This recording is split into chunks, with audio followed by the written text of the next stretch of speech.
बिस्मिल्लाहिर्रहमानिर्रहीम। Question number 4 है, if we shorten the string of a simple pendulum to half its original length, what is the effect on its time period and frequency. अगर हम किसी pendulum की length को आधा कर लें तो इसकी फ्रीक्वेंसी और टाइम पीरियड पर क्या असर पड़ेगा। तो जैसे कि आपको मालूम है कि टाइम पीरियड का फार्मूला है 2π√L/g और similarly frequency is equal to 1/2π√g/L।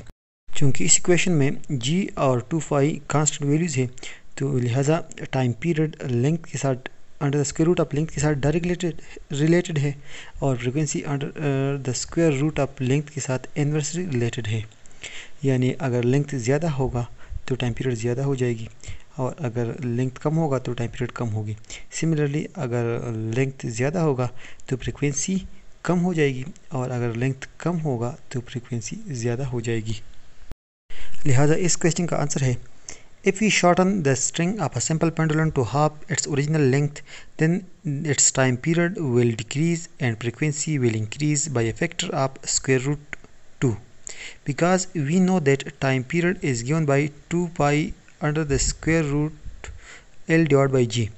From this equation it is clear that time period is directly related to the length of a pendulum. So if we increase the length of the pendulum, the time period will increase and vice versa. And from the equation of frequency, which is given by f is equal to 1/2π into square root g divided by L, it is clear that frequency is inversely related to the pendulum length. By increasing the length of the pendulum, frequency will decrease and vice versa. Question number 5. A thin roof hangs from a dark high tower so that its upper end is not visible. How can the length of the roof be determined? यानी अगर एक ऊपर ऊंची building से एक रस्सी suspended हो और उसका ऊपर वाला सरा हमें दिखाई न दे तो हम इस रस्सी की लेंथ को कैसे मालूम करेंगे। तो इसके लिए हम एक छोटा सा मास लेंगे और वही रस्सी जो सस्पेंडेड है उसके साथ अटैच करेंगे और फिर इसे ऑसिलेट करेंगे।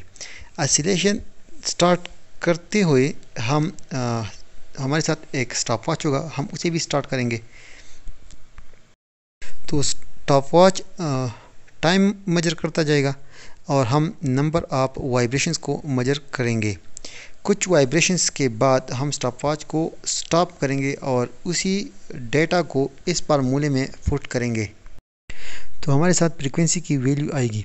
अब चूंकि हमें मालूम है कि frequency of a simple pendulum की फार्मूला है f is equal to 1/2π under the root g divide by L।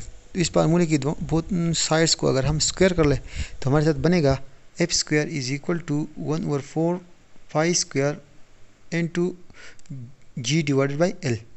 इस इक्वेशन से अब अगर हम L की वैल्यू निकालना चाहते हैं तो ये बराबर हो जाएगा L is equal to g divided by 4π² f²। इसमें g ग्रेविटेशनल एक्सेलरेशन है जो कि कांस्टेंट वैल्यू है, 4π² ये भी कांस्टेंट वैल्यूज़ है और f हमने कैलकुलेट की है पहले।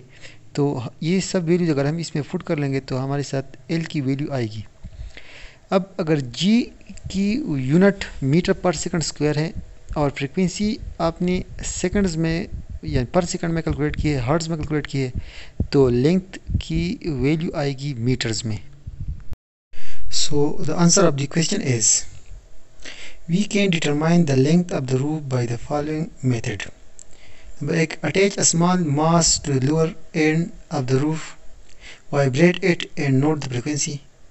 Then using formula of frequency is f is equal to 1/2π under the root g divided by L.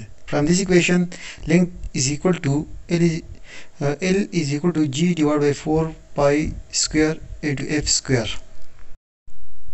Putting the value of g and f, we will get the length of the roof.